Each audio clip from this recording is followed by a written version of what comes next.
2022 escalation of the conflict in Ukraine, while intense, was not entirely unforeseen.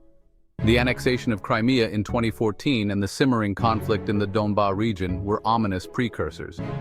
The collapse of the Soviet Union in 1991 left a power vacuum in Eastern Europe, making Ukraine a focal point. Putin's rhetoric emphasized historical and cultural connections between Russia and Ukraine, often portraying them as one people. The 2014 Maidan Revolution, viewed by the Kremlin as a Western-backed coup, further fueled tensions. The Minsk agreements aimed to de-escalate the conflict but remained contentious.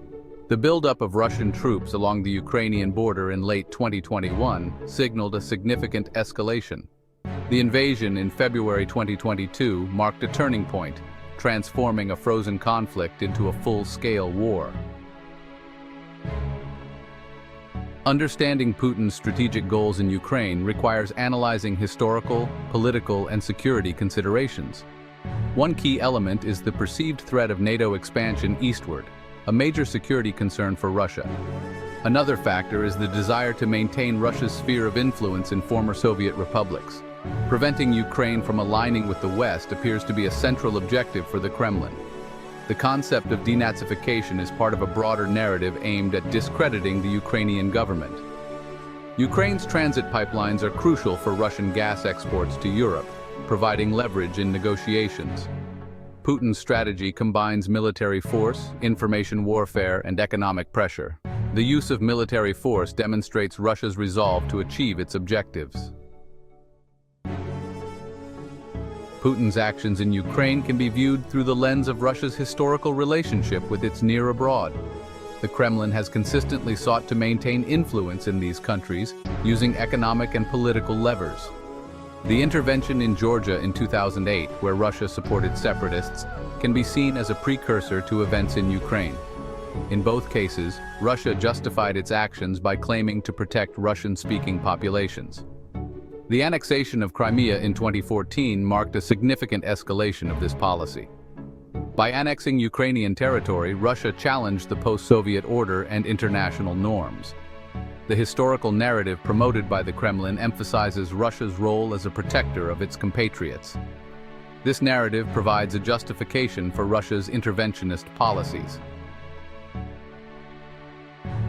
A central element of Putin's strategy in Ukraine is the perceived threat of NATO expansion eastward. Russia views NATO as a hostile alliance encroaching on its borders, and preventing Ukraine from joining NATO has been a long-standing objective. The Kremlin sees Ukraine as a crucial buffer zone between Russia and the West. The eastward expansion of NATO following the collapse of the Soviet Union has been a source of tension. Russia argues that NATO's expansion violates promises made by Western leaders in the 1990s. Putin has expressed concerns about NATO's military infrastructure being deployed closer to Russia's borders. The deployment of missile defense systems in Eastern Europe has been a particular point of contention. The issue of NATO membership for Ukraine has been a major stumbling block in negotiations. The conflict in Ukraine is not just a military confrontation, it is also an information war. Russia has actively sought to shape public opinion using state-controlled media and online platforms. This information war aims to justify Russia's actions and discredit the Ukrainian government. Russian state media has portrayed the Ukrainian government as illegitimate and controlled by neo-Nazis. The portrayal of Ukraine as a failed state serves to undermine international support for Ukraine. The information war also targets Western audiences, aiming to sow doubt and create divisions within NATO. Russian media outlets and online trolls spread disinformation to undermine Western unity. The use of social media platforms has been a key element of the information war. Economic considerations play a significant role in Putin's strategy in Ukraine. Russia's energy exports to Europe, particularly natural gas, provide significant leverage. Ukraine's transit pipelines are crucial for these exports, strengthening Russia's economic position. The Nord Stream pipelines, which bypass Ukraine, have been a source of contention.